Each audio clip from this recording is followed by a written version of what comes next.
man, I love this stuff too much. Dan, Radio Style. Hope everybody out there's doing a phenomenal job or having fun or whatever the heck you do. Living from the End, Dan and Agnes Style is what we're calling this one. And of course, that was Man in the Mirror by Mr. Michael Jackson himself, the one and only.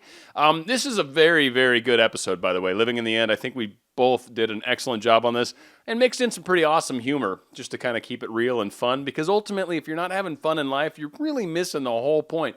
Manifesting's groovy and great, and it's awesome, and you can get wherever you want to go. But if you're not having fun along the way, you're truly, truly, truly missing the point. So there's a spiritual component that I tend to deal with in my shows, Dan Radio Style. I've been focused a lot on this manifestation stuff lately, but there's definitely that spiritual component. So I'm always trying to get people to kind of balance those two out. You know, you can want everything you want. That's great and it's fantastic. But also, let's make the world a better place. Let's raise our vibrations. Let's do what we can to make a difference in the world. I mean, that's seriously, it's a big part of why I do this. So anyway, that all being said, Agnes and I are going to be recording our next show. It's looking like April 29th or 30th. I say or only in that she's going to be recording with me in Sydney. So technically it's going to be the 30th when it's the 29th here.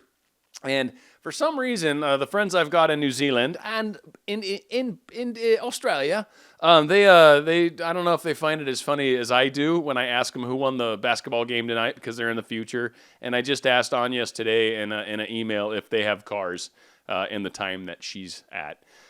I think the stuff's funny, frankly, but whatever the case is. So, long story short, got a good one. Stick around for it. It's going to be amazing. Agnes and I did a great job. And then I'll come out for the outro. And yeah, we got a good song coming out and going out and all this good stuff. So, hope everybody out there is enjoying themselves. Dan Radio Style. Stick around. Thank you so very much. But you know what? This brings up another interesting point about the whole concept between the you and the universe. Now, the universe, and I get this question a lot via email. You know, I've been praying to the universe for this, and I've been doing this, and, you know, I'm waiting for the universe to give me a sign. The universe only gives you the contents of your consciousness 100% of the time. It's not acting independently. Right. It is photocopying you all the time. There is only you. It doesn't have an opinion. It's just a factual reflection. Yes. Yes. And this is the thing. And I think a lot of the hippies from the 70s, which is my generation. Yeah, I'm pretty much there. Yeah. I mean, I was born in the 60s, so I grew up kind of in the 70s. But that whole, you know, universe and the spirituality being out there and all that stuff, and I'm waiting for the universe to give me, that's a statement from that crew. Right. And I used to say that too, because I thought that was correct. But now I understand it just goes ka-chung, ka-chung, photocopies your beliefs on money, relationships, love, how you feel about yourself, how you feel about other people, work, money, etc.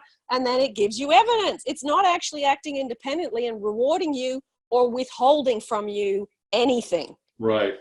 By the way, you had another video where you did the photocopy and you do the ka-chunk, ka-chunk. Love that. The sound effect is perfect. You got this, man. There's a second business for you right there. Sound effects. You got this. But it's that thing. Sometimes if you bring it into really basic visuals, because I think, you know, that's the thing with Neville. He talks a lot about, he goes into religious stuff and then he goes into, you know, a lot of the language from that era. Now, there's it's the 60s. That was totally. Yeah, exactly. Yeah, they would have tarred and feathered him had he not been using those terms. Exactly. Yeah. So it's good that you can kind of pick out, you know, the feathers from the bones and then just you know, eat the meat that's left. Right. And I think that's also good for the younger crowds that are coming in now, because a lot of those people have a stigma against religion, if you will. And so when the God word gets thrown around too much, it starts to freak them out a little bit. And then conversely, I think with some of the older crowd too, if you throw around universe and spirit and all that stuff, they get a little, you know. And so the words are kind of synonymous for anyone that's having a hard time with either of them. Use what's comfortable. Frankly, God or universe or Father or Creator or whatever you call this being, spirit, whatever, doesn't care what you call them. No, and you know what's great is Dan, whether you are Christian, Jewish, Muslim, black, white, gay, straight, whether you even have a tiny iota, you could be fully atheist. You can still manifest because it's belief based. Yep. It doesn't. That's what universe I love. doesn't care what you believe. It just cares what you're putting out there. Exactly. Well, it doesn't even care. That goes back to that opinion thing, frankly. Yeah. It gives you what you ask for. It just gives you, yeah. And Chunk, right? Yeah, ka-chung, ka-chung. I love it. That's what's so great is no one's excluded, and really, you don't even need to ask people what they believe. All you got to do is have a look at what they're living. It tells you. Right. And really, you can probably talk to them for 5 or 10 minutes and quickly figure out, okay, well, you've got a lot of negative, you know, and gotta just, what do you want? Just think about that. Stop worrying about all this other stuff. Just think about where you can go. Live in the end, which I think is key. That's one of the best things that I read so far out of all this. And I actually totally got that from the first video of yours that I watched. Living in the absolutely end. Powerful. That is. It is. And going back to what we were talking about, how do I live in the end? It's that thing of constantly saying to yourself, because it's that thing you say, okay, say you want the green BMW, and you go, okay, I haven't got it, but if I say to myself, oh, I love driving my green BMW and I can feel the steering wheel, then your head goes, you haven't got it yet. What are you doing? You haven't got it yet. But I've worked out, if you say to yourself, yeah, but wouldn't it be nice if you were in that car now? Your head can't argue with that. Right, that's true.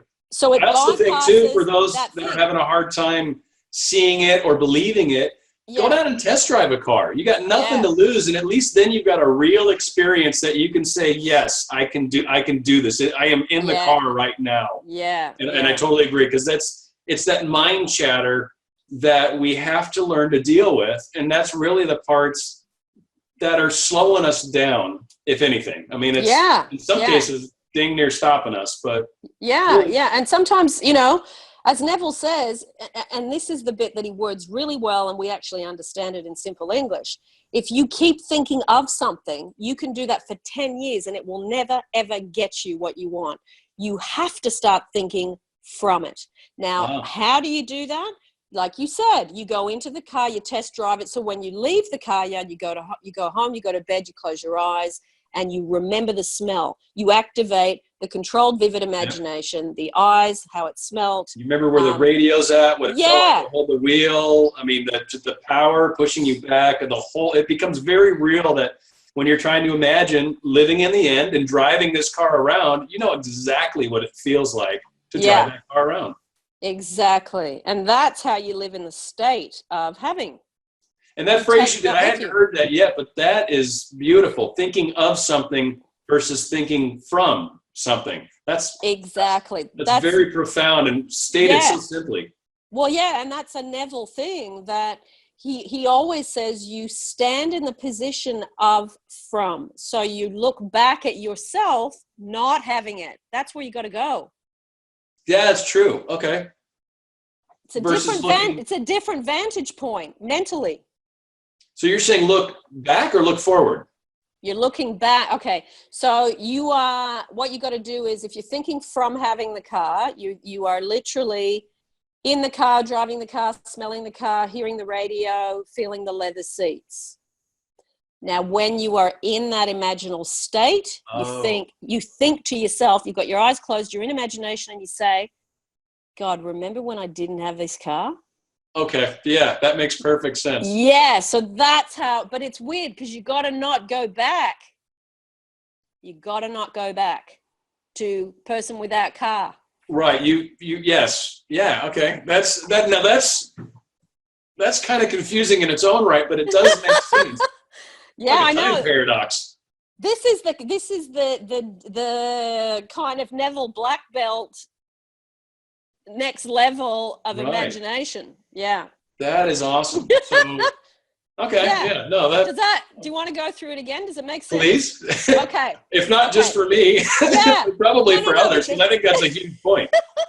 No, it is. It's really good. Okay. So Neville talks about, with anything that you want, you've got to live from it and stop thinking of it. So when you're thinking of the car, you are here, the car's over there, across the street, and you're looking at the car with a gap in the middle of space. When you're thinking from having the car, you're in the car, you're looking out the driver window, back at where you used to be standing when you didn't have the car. So it's important, you're saying, to remember from the vantage point of having it, to remember what it's like when you didn't have it. Exactly. Which actually helps build that appreciation, right? That's where that feeling starts to get even better, because you can sit in that place of having it in the end and imagine when you didn't have it, so thusly you can feel more appreciation for now, I think. But that seems like a neat little, I don't want to say mind game, but kind of. The thing that you're doing, okay, I'm going to give you another example. If you are, say, on one side of the United States and you're trying to get across to the other side, if you say went by foot, how long would that take? Forever. Like 4 months? Probably, sure. Okay. It's a lot, 3,000 miles. So it's huge. Okay, it's huge. So let's say it takes 5 months, and you're walking every day for about 10 hours. Right. So you've got 2 points between one side of the US to the other side. So it takes that amount of space, takes you 5 months in time. Now, if you flew, how long would that take? 3 hours, 5 hours. Okay, so what you're doing is you're collapsing space and you're collapsing time from 5 months down to 3 hours. So that principle of collapsing space and time is what you're doing when you're living from something. You're no longer seeing the gap in between. I'm here, the car's over there, I've got to get over to the car. You're actually in the car and you've totally forgotten being over there. So you've collapsed space and time through focus. Okay, I like that. And it's funny, that's more simple to kind of get your hands around. And I'm like imagining Einstein high-fiving Stephen Hawking's right now, because I feel like you've just collapsed space and time in a very unique kind of way. But actually, that is the reality of it. It is. I think that's a great way to think about it and to help imagine it. And I think that's where so many of us get stuck in these blocks. Like you said, if I was trying to walk it, I couldn't do it quicker than I can do it. But I don't let that stop me. I don't let that be my thinking. I just do my 10 hours a day. And, journey of 1,000 miles begins with a single step. And that's what this whole process is about, is beginning those steps, working on the doubts and the things that creep in. And like you said, trying to shrink that space and time between this thing that we perceive as not here to making it where it was more, it is here, and we're looking back to when it wasn't here. It's a very different mind shift, and I think a powerful way to look at that. Yeah. And when I was in Sydney thinking, how am I going to get all the way to London and France, my thing was... Walking was probably not part of it. No.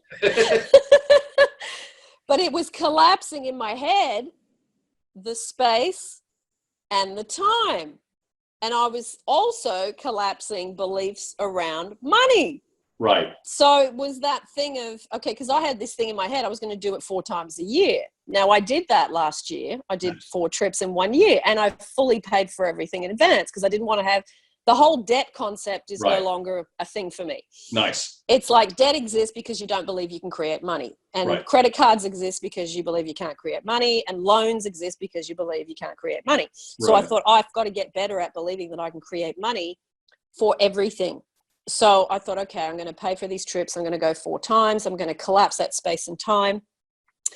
And I had to do one, like you say, 1 step at a time. First trip, second trip, third trip, fourth trip, and then got to the end of the year and went, okay, I've done it.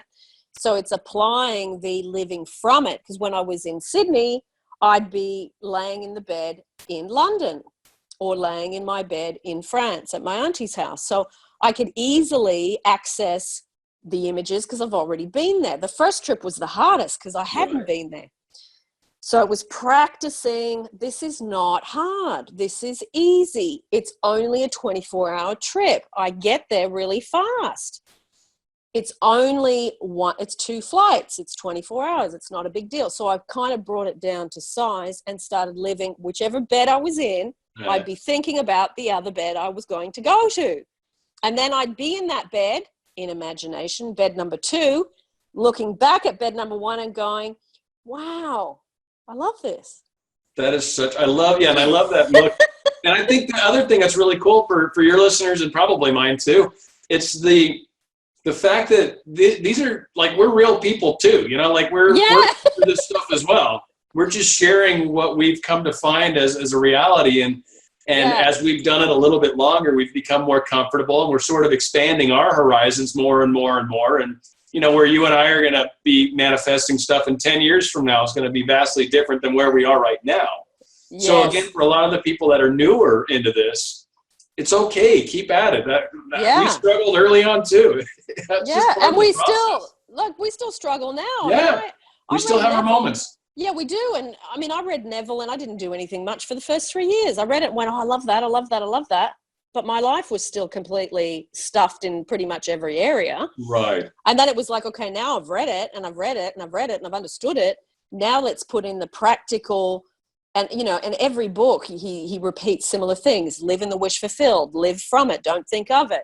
You know, and how to live in the end. And he would give examples. And he repeats and he repeats and he repeats. So you get lots of the same information from different angles, from different stories, especially in the law and the promise, because it's all different people's stories. So you get, and that's what I love too, because you're not getting, here's the really smart person telling the student how to do this. Right. You've got ordinary people, like you said, just like you and I, that are probably dead now because that book was written a long time ago, but they gave the story step by step what they did, and they're still teaching us through those stories. And the cool part too in that regard is that stuff wasn't as common back then as it is now. There's like zillions of books now. I mean, they're all over the place. Everyone's talking about it. Yeah. But back then, that was like taboo. Like it's accepted now. Yeah. Yeah, that was like dark arts, man. But nowadays, that's very common. So I agree. Exactly. I think it's a lot easier today. I think the world supports it more, which I think also helps from an energetic standpoint. But yeah, definitely. I think a lot of people are, you know, waking up at their own time, coming to terms with this realization that we are in charge of our lives. And that's one thing that I know here in the States, they program the crud out of it in us that you're not in charge and that you need to come and get this thing. It's going to make you a better person. If you buy these new Nike shoes, you'll be able to run faster than everyone else. It's really stepping back from a lot of that programming and saying, no, like, first off, I'm fine as I am. And I can start to build my life in the image I wish for, not the image that everybody else thinks I should have. So I think it's really the first moment when people grab hold of the reins of their own life and really start to drive their life is a very empowering moment. And then from there, you just start to grow and you start to manifest all sorts of cool things. But you're not going to jump from making $20 an hour to $100 an hour in a few weeks. It's just not likely going to happen that way. You could, like you said, it definitely can. You could win the lottery too and suddenly become a multimillionaire. I mean, these things do happen, but for the majority of us, you'll build. You'll build. Yeah, and it's still moving. It's still moving. Yeah. So you start far feeling. From done, that's for sure. Yeah. And I mean, what the fact is, you get to actually interact with the world in such a different way when you actually see that you're pre-paving everything through what you're launching and projecting out. You know, I mean, everybody goes law of attraction, but really it's law of projection first. Law of attraction is a secondary thing. Yeah, and that's where, like I said, I think Neville Goddard has just nailed it with. All right, well, I hope everybody enjoyed that. Like I said, I thought it was pretty good. I'm not trying to downsell it by any means, right? But, of course, I thought it came out very good. We're going to be going out with a Tracy Chapman song, just so you know. Give Me One Reason. I think it's a very good song. And on top of that, of course, if you'd like to contact me, feel free, spiritradiodanstyle@gmail.com. And if you've made it this far in the video, one thing to please consider for the show coming up with Agnes, post comments, ideas, questions, things that you'd like to hear us talk about. I don't care who you are, and I won't call you out in the show unless you want me to. But give us an idea of stuff that you guys maybe are interested in, and we'll probably bring it up in our recording. Most likely we're going to do a little bit of a 30 minutes to an hour. Again, it wouldn't surprise me. We'll chop it up. So we'll see how that all plays out. But yeah, so do that if you can. That'd be great. Also subscribe and all that good stuff. And if you like what I'm doing, share, and certainly check out Agnes' channel. I've got it linked in the comments section below, and that should work for us. So here we're going out with Tracy Chapman. Give me one reason. Oh, we're trying to. How about we do this? Give me one reason to steer, and I'll turn right back